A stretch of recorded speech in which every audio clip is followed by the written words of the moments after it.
Hi, my name is Madeline Ashby, and I'm here to scare the shit out of you. I want to talk about also, one of the things that's going to come up in this is that I couldn't work into the talk that I wrote that is on my phone, is the fact that this is Media Future Week, not Media Futures Week. There are more than one, right? There are many possible futures that are available at any one given time. They branch away from you, out across in possibility, based on the decisions that you make. How many of you are about to graduate? You're going to graduate soon? Graduate soon? How many of you just got here? You just got here, you just got to this institution, or you just started your academic careers. So most of you are in the middle? You're sort of in the mushy middle of your academic careers? Yes? No? Finished? Oh, you're already out. You've made it. You've survived. Some of you survived. Others of you are like, oh my God, this will never be over. It will one day be over. So we will talk about that too. But about me.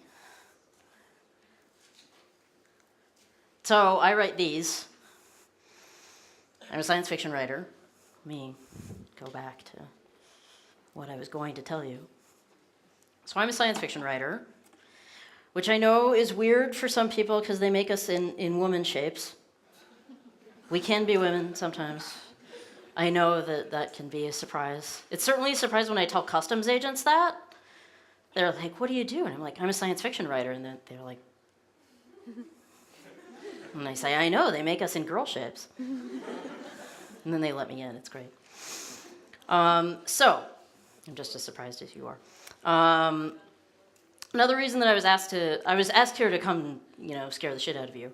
But another reason I was asked to come here is that, as you may have heard, as you heard from Scott, I'm a working futurist.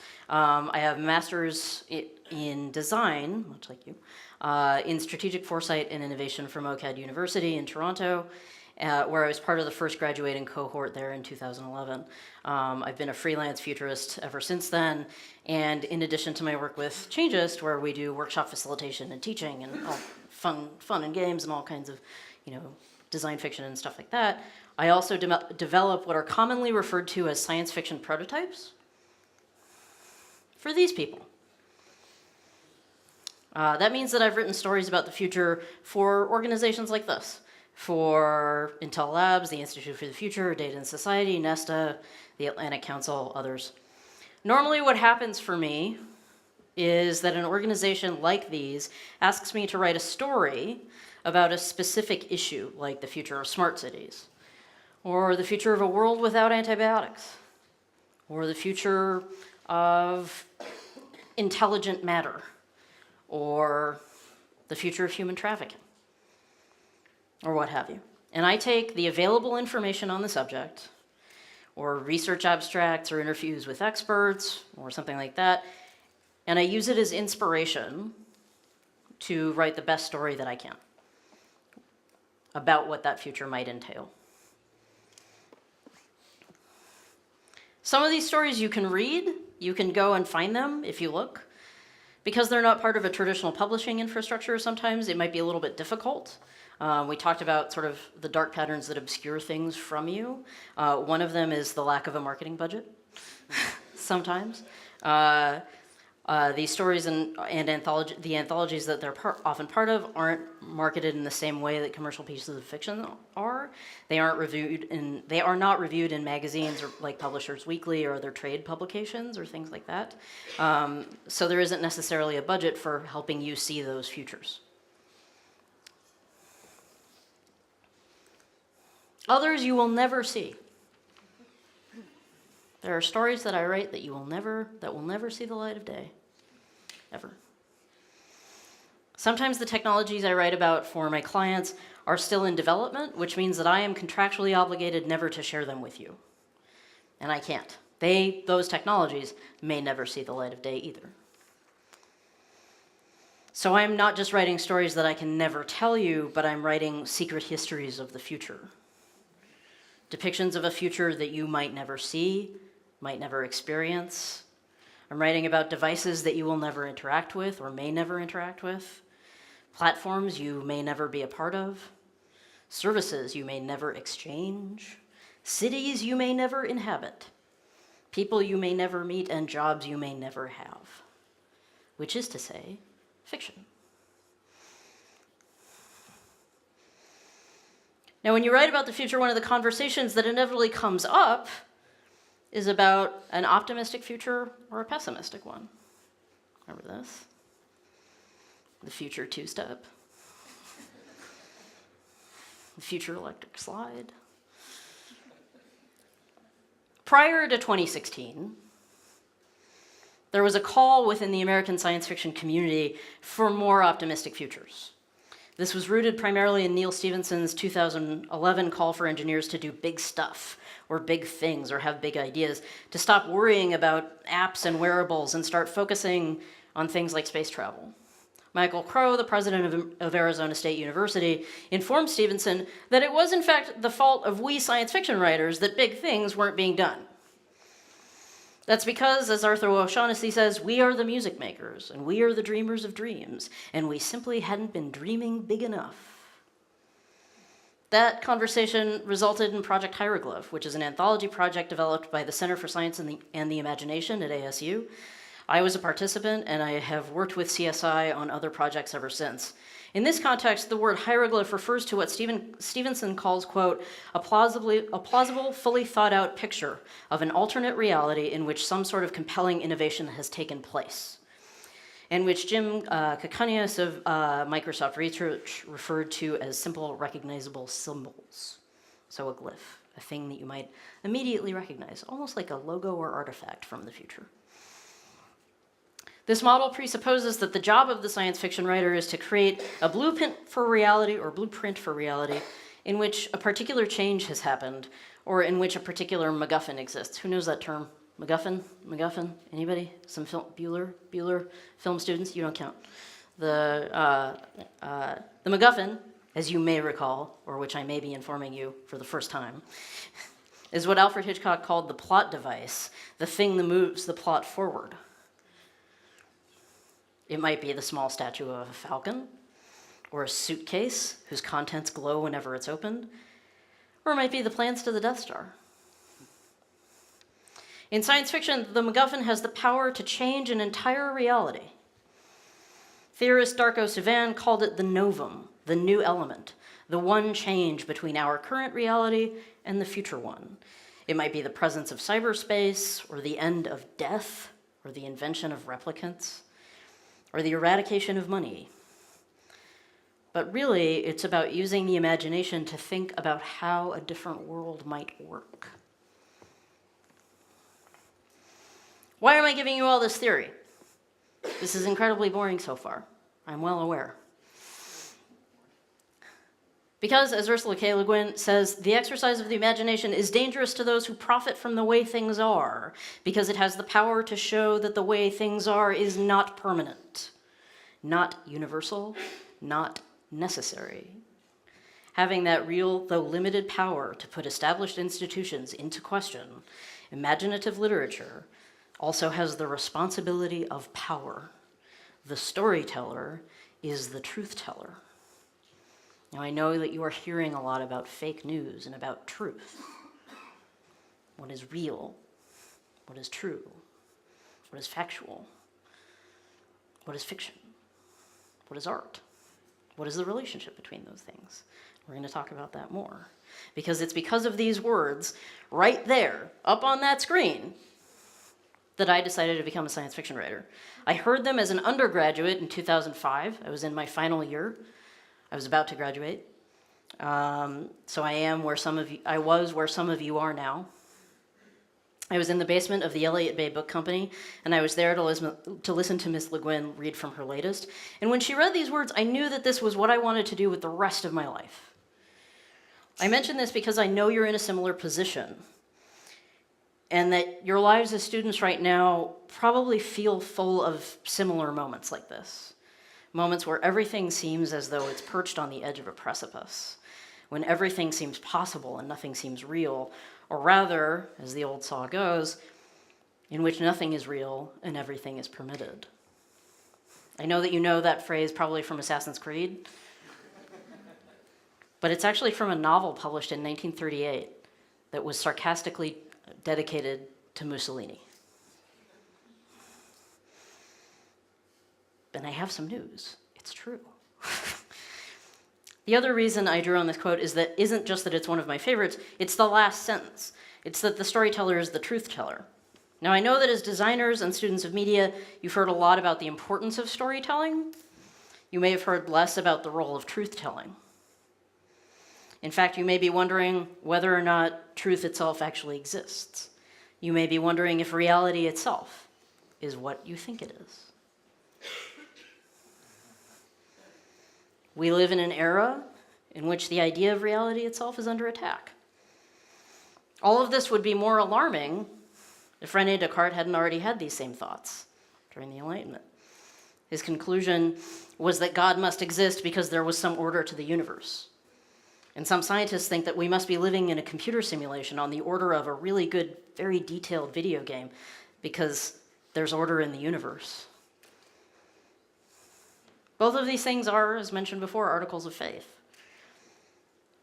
They're intellectual gestures that are humans grasping at straws in order to hide one very special truth. The world is a harmless enigma. How many of you have read Foucault's Pendulum? Foucault's Pendulum? Some of you may have been assigned it once. Very nice, very nice. So Foucault's Pendulum is a novel it's a conspiracy novel about conspiracies. It's like the Da Vinci Code for people who think. So oh, what? Oh, what? Dan Brown is weeping into his millions right now, I promise you.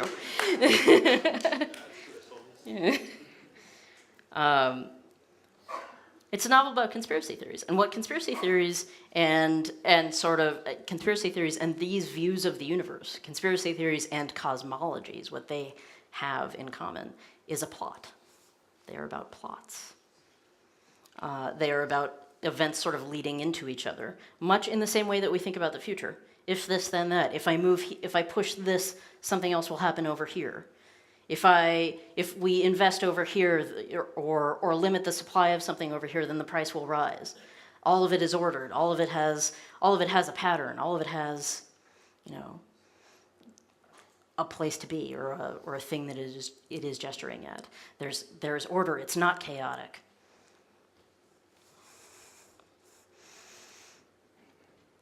This isn't to say that truth doesn't exist, and it's not to say that life is without meaning. But truth and meaning are sometimes different from fact. Fact is verifiable, measurable, observable. The ice is melting, the temperatures are rising, the coral reefs are dying, the polar bears are dying. We know that, we can verify it. But that doesn't necessarily mean that people take it as true, right? Sorry, I've lost my spot. Because if this is the simulation, then it's really lazily told.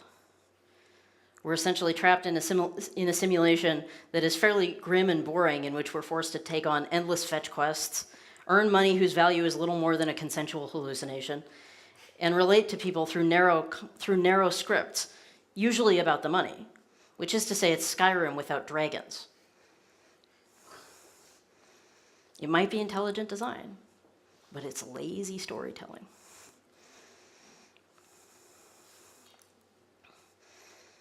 You've probably heard this.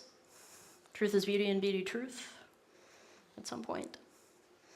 This is from Keats's poem, Ode to a Grecian Urn, and in it, Keats discusses how an artifact not only preserves the beauty of what's depicted on it, the painting of the two lovers who will always be in love on its surface, but it also preserves the beauty of a vision.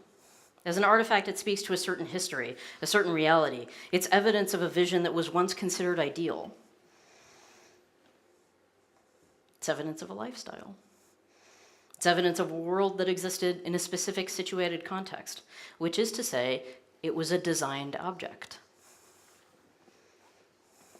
But further to Keats's point, truth can be beautiful. It can also be incredibly painful.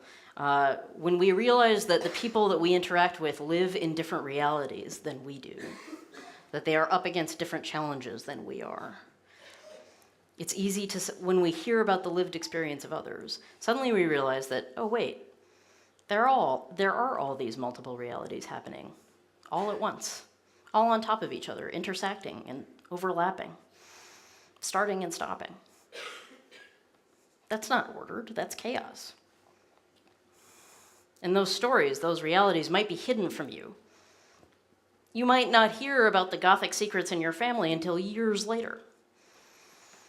You might not know, but all of those things are still influencing what is going on. You know, recently we discovered that that in the 1980s there was a very serious possibility of a nuclear exchange between the US and Russia. Someone blinked. We didn't know until decades later. But it informs current reality, even if you don't know about it.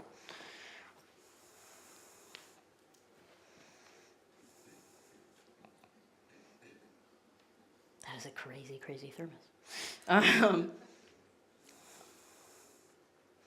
We are pattern-seeking animals, though. And, sorry, I've lost my place again. Does that sound like order? No. Because grafting order onto chaos is what we humans do. We are pattern-seeking animals. We strive to make meaning. We strive to invent systems in which our lives are meaningful because it is better than admitting the alternative. Our lives might be meaningless. There might not be order. This might not be going anywhere, much like this talk. We reach for God or the singularity or the simulation not because we have a solid case for them, for their existence, but because they are stories that make it easier to be a human being. Oh, I went ahead. That's what stories are for. They're one of our oldest technologies. Every civilization on this planet has used narrative, myths, fables, parables to transmit information about the central questions of existence. Who we are, why we're here, what happens next. But in the end, those things are subject to change. And those stories are a means of imposing order on chaos. They are, in essence, a conspiracy. They are a conspiracy theory about our reality. Do you know that conspiracy means to breathe together? It's about two people in a room, sort of breathing together. I'll let you fill in the blanks. Let me see if I have this again. Any fact becomes important when it's connected to another, which is another sort of facet of the conspiracy theory, right? This may sound incredibly pessimistic to you, but I want you to start, similar to how we were talking about before, I want you to start thinking beyond optimism and pessimism. The divide between optimism and pessimism is, in fact, its own dark pattern. It's a dark pattern in foresight and futures, but it's also a dark pattern in human thought. Because one person's utopia is another person's dystopia. You think there's not a significant portion of American voters who are watching The Handmaid's Tale right now and thinking, that's a great idea.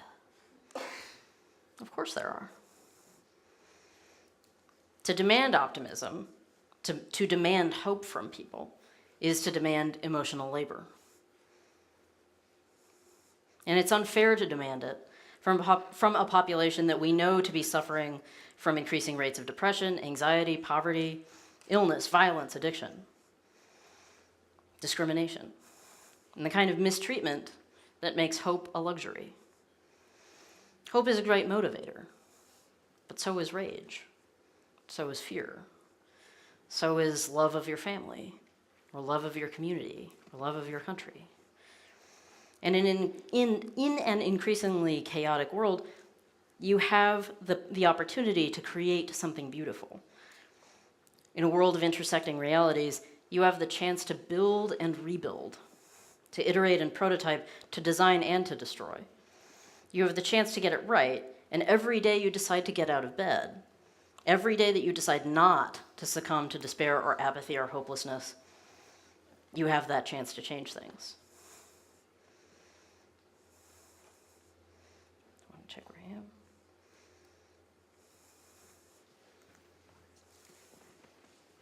This is my friend Molly Souder, who said, when we impose patterns or relationships on otherwise unrelated things, we call it apophenia. When we create these connections online, we call it the internet. Apophenia, for those who don't know, is the sort of conspiracy-mindedness that is the beginning of schizophrenia. It is seeing unrelated connections, or connections between things that seem unrelated, which is really tough for me to hear because that's my job. It's seeing connections between things. Well, there's this trend over here. There are these signals from over there. Wait, these things might be here. These things might be connected. Thinking about the future often involves that type of thinking. Considering the future often involves that type of thinking. And we want to cultivate it in you. But we also want to make sure that you're not chasing ghosts or that you're not sort of on a wild goose chase. So it's a thing I want you to be aware of. I'm going to land here. Go then, there are other worlds than these. Because why would we do it this way? Like, I'm actually going to put this down. You have a wonderful opportunity to create the future every day as design students or as people in media. You're doing an amazing thing. You are creating artifacts from a world that might not yet exist. And that entails with it a certain responsibility. I think that, one of those responsibilities is creating a compelling vision of the future. People don't vote for a person, they vote for a world. They want the world to change. They want the system to change. They want to shake up the system. They want everything to change. Or sometimes they think that they only want, one thing to change, but really it's going to cause all these other lasting effects that make things change. So how do you design against that? Or how do you design in anticipation of that? You are designing things, object, your own Grecian urns, right? That comes with a massive responsibility because you can design for everybody or for only a few, or you can design for the world that you think that you want, or you can design for the best world possible, or you can just design the thing that someone asked you to do. There are a lot of possibilities that you will be asked to engage with in the future once you venture away from this place and come back and get jobs and do fun stuff, as the case may be. But I think what is important to realize is that you will always have this opportunity to continue and to sort of look at the impact of the things that you are making and think about the worlds that they can be used in. We talked about sort of designing as future making, but really you're world building. You're doing something very similar to what I do. You're building a world, and you're building it in physical matter. You're making an object or a device, or researching an object or device, that will be used in the future, in the world that you are building. We do a lot of design fiction work. I've done a lot of design fiction work. And when I teach it, we often ask students to, hey, design this thing that looks as though, or feels as though, or serves a need in a world that doesn't yet exist. You're making a huge amount of assumptions there about what that world's going to be like. And sometimes those assumptions are dangerous. This year I taught some students about how to, we were building a fake underground city. We built a simulation of an underground city. And I asked them, oh, okay, so this is underground Toronto. And I said, well, was underground Toronto in its past history built before segregation ended or after? And they didn't know. Not yet, anyway. So we have to design responsibly. There's a huge amount of power that is available to you here, a huge amount of actual agency. I know it's really, really easy to feel powerless and to feel like you can't do anything, but people will ask you to do things anyway. The future is not going to stop for you. It's not going to let you get off the ride.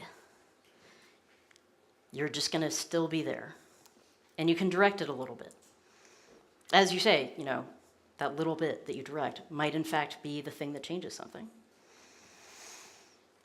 And it's an awesome responsibility. So I think that this is a scary possibility, but it's also really exciting. What we have in front of us is a really scary world. A lot of you mentioned that in the game. And I think the only way to fight it is to start thinking about the alternative worlds that you can build, and then to start talking about them. I do that in fiction. You might do that in design. You might be making things. You might be making films. You might be hosting hack labs. You might be doing maker circles. I don't know what. That's up to you. You guys have those skills. I don't. But you're offering a compelling alternative. Do you know the term in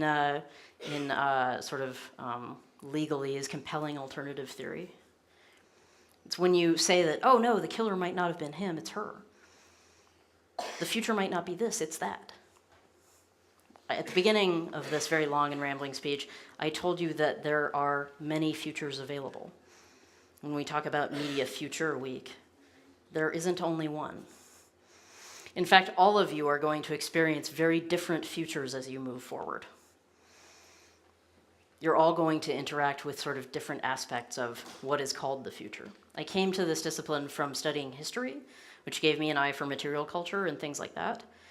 But what we learn in history is that there were many different histories, that people on different strata of societies had very different experiences about a given time period, and that a given time period really can't be characterized by any one person's experience, which is why historical fiction novels are like incredibly packed and full of a bunch of different characters sometimes. So the future is the same. It's diverse and weird. It's chaotic. And there are all kinds of opportunities in there. There are all types of people in it. We have a moral obligation to make sure that in the future we all get there together. That the future is not about one type of person or a few types of people. That it's about as many as we can possibly cram in there. And that means surrendering to the chaos, not expecting order, not expecting there to be an answer or a theory or a unifying idea. All of you are, if this is indeed a simulation, all of you are running your own little programs, right? None of you are right and none of you are wrong. But the future has a lot of opportunity for you to make decisions about the type of world you want to create. It can be hopeful, or it can be pessimistic. It can be nuanced. You can be a hero or you can be a villain. You can be a red shirt or a brown shirt.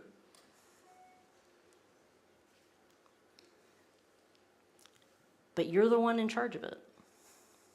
You guys are the ones who will build it. For longer than we will. For longer than I will, probably. That's an awesome and terrible responsibility.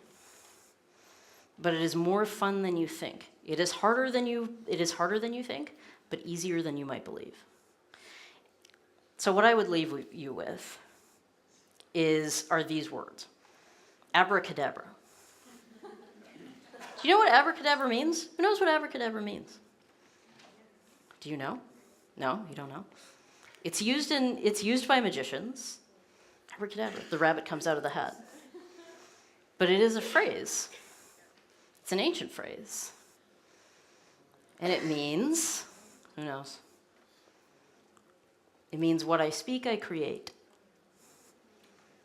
What I speak, I create. What I imagine can become possible. So every time that you sit in front of the drafting board, every time you sit in front of the whiteboard, every time you're writing down something on the stickies, every time someone asks you to do this one job that makes you feel a little bit uncomfortable, what you are speaking, you are creating. What you are designing might in fact become real. That's what I would leave you with. that through this knowledge, this crazy arcane knowledge sometimes in the case of design or in the case of code, you have a wonderful, terrible opportunity to create that future, to create that world, to do what I do, but in reality, to continue creating or destroying. And you don't necessarily have to do it with the presumption of any order, necessarily even the presumption of any meaning. I have bad news for you. There might not be any meaning. In the end, all that you might leave behind is what you built, or what you wrote, or what you said, or the impact you had on others, or on your field, or on your world. In the end, you will be like a hermit crab leaving behind a shell of the things that you made. And that'll be it. That is maybe a pessimistic premise, or a nihilistic premise, or a hopeless premise. But I think it's also one of the most hopeful premises we have, that we actually do have the opportunity to leave something behind. You can make your own Grecian urn. You can make the beautiful thing that lasts, that preserves a vision, that says something. That's what you get to do as designers. Be you intelligent designers or not. So what I would say is design intelligently, but also empathetically. Design as though you are in the better days, or the beginning days of a better future. Go. There are other worlds than these.